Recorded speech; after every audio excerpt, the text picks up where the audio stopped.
everybody, it's Kathy from the pharmacy here, and today we are visiting a peach farm in Sorrento, Florida. And I'm here with Miss Beverly, and she's going to tell us about the farm and give us a little tour here. So tell us a little bit about your farm and the name of it and how you guys got started. Okay, I am Beverly Bailey. My husband is Larry Bailey, and we have been peach growers for about 10 years. We started when our first granddaughter was born, so it's easy to remember that was 2008.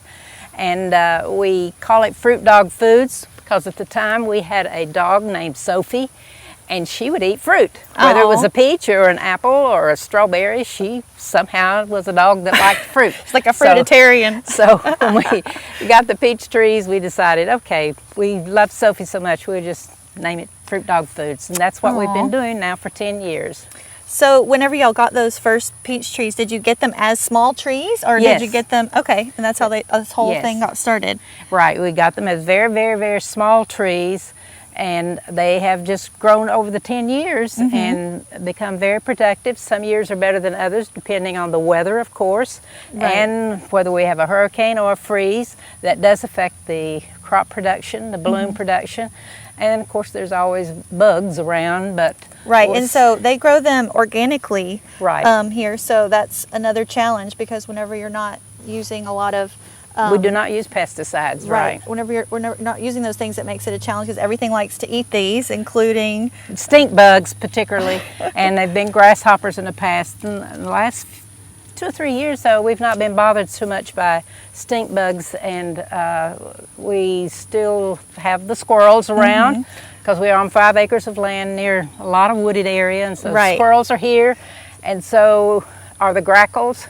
What's a grackle? Grackle is a type of crow or blackbird that loves fruit. Most birds do like fruit. I don't see any, I know we have friends who have blueberries and they have cedar waxwings that get into their blueberries.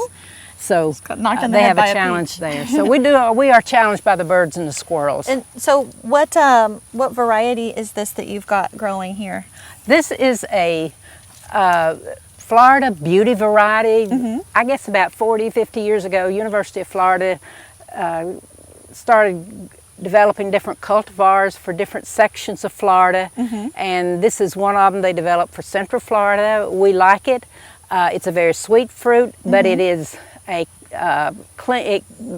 non-melting flesh is what some people call it, or a stone fruit, because the flesh of the peach clings to the stone, the pit, and it will not fall off like it does in the cling free. So the flesh is denser, and when you get them, you have to peel them and then slice them up, and the flesh is denser. But they make wonderful cobblers because they don't, the fruit does not fall apart during the cooking. The other variety we have, go ahead and eat one. The other variety that we have makes wonderful jams and jellies and smoothies. Any of them make good smoothies. A lot of people that come here and pick the fruit like to get them for smoothies. That is really delicious. So this one, as you can see, it likes to stick to the stone, like she was saying. So it's not, and it's a dense fruit. It's not a fall apart one. No, it's really. But they still have juice. Oh yeah, it's super juicy. Yeah, that one is really delicious. And you can see each tree. Actually, even though they're not enormous trees, they just seem to produce quite a bit. Even though you said this year isn't even a peak production year. No, it's not a peak production year. But each tree still has quite a bit of fruit. You can see, like, I mean, this is just one tree, and they have a bunch of. And here's another one that has a little bit more fruit too, right here. So that looks, I mean, surprisingly, I think it's quite a bit. So this is really, really cool. So I know it's a challenge growing anything, but particularly in Florida because of pests and animals and everything. But you guys are doing pretty good. You've been doing it for this number of years. Right, 10 years. And we keep the deer away. We do have electric fence, and so although the deer love peaches, we have not been bothered by them, nor the bears. Nor the bears, that's good. Because we do have bears in our area too. And I know you mentioned to me that we have another variety that's not quite ready. We're going to come walk through here and check these out. Tell me about these. This is Tropic Beauty variety. This is one of them that's starting to get a little ripe, but they are a cling-free, much softer fruit. Here's some, you can see them in the earlier stages here. Right, they're just beginning. So they're kind of green and small. They're a green little bit and greener. small. Yeah, those are nice. Let me look over here. Here's some better. These actually look a little bit like some that we've had in our store that have come in from Mexico, I think. I don't know if they grow those same ones here. They look a lot like this though. Yeah. Yeah, so these ones, they come a little bit later in the season, I guess. How about how much longer will it be till Well, these are ready? this is toward the end of April. I imagine these will be ready to pick toward the end of May. That's Okay. what's been what we've done in the past is toward the end of May. Sometimes the first and second weekend in June, even when it gets a little bit later. So with this, how many acres of, or is this?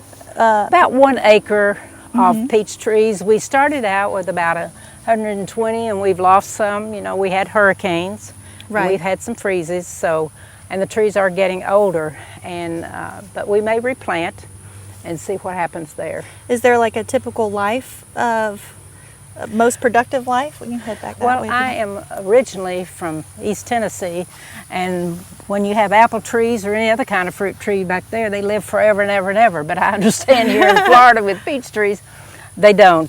We were told when we first bought these that we would do well to get 10 years out of them. They're 10 years old now, but I think with good pruning and good practice and fertilizing, they will be okay. Yeah. We'll still get another season or two out of them. And do you have an estimate of how many pounds it is produced each year for you on about an acre?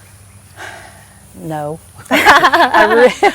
It's hard to estimate. We've had as many as 2,000 pounds, and then we've had one year we didn't have anything because the freeze got everything. We had a late March freeze, and that took the bloom, it took the buds, and it took the little tiny peaches that were forming.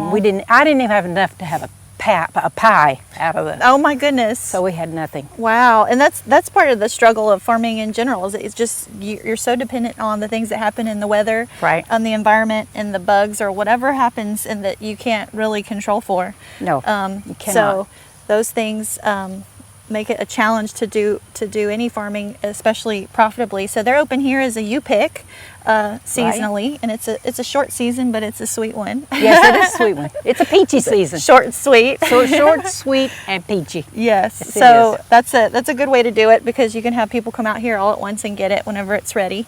Well, we enjoy the U-pick people who come, the little kids that come around and have never seen a tree or a peach. Right. And if we have a lot of peaches, they love to graze and eat the little peaches, and that just makes us That's real what happy. our toddler likes to do. And this one, I'm hoping he might actually be old enough by the time the peach season has really come into full swing that he could actually eat some peaches, probably some of his first foods. We'll Yes. see. Yes. Well, thank you so much, Miss Beverly, for showing us around. We enjoy seeing what you've got going on here, and we look forward to eating some peaches and telling more people about it so they can come out here. Thank you so much, Kathy from Pharmacy. It was good to get to know you last year and to have some good times together. Yes. Appreciate that so much. We Larry and I appreciate both it. appreciate you. Oh, well, thank you you. guys, and you guys stay tuned for more farm tours. We'll hope to see you guys soon.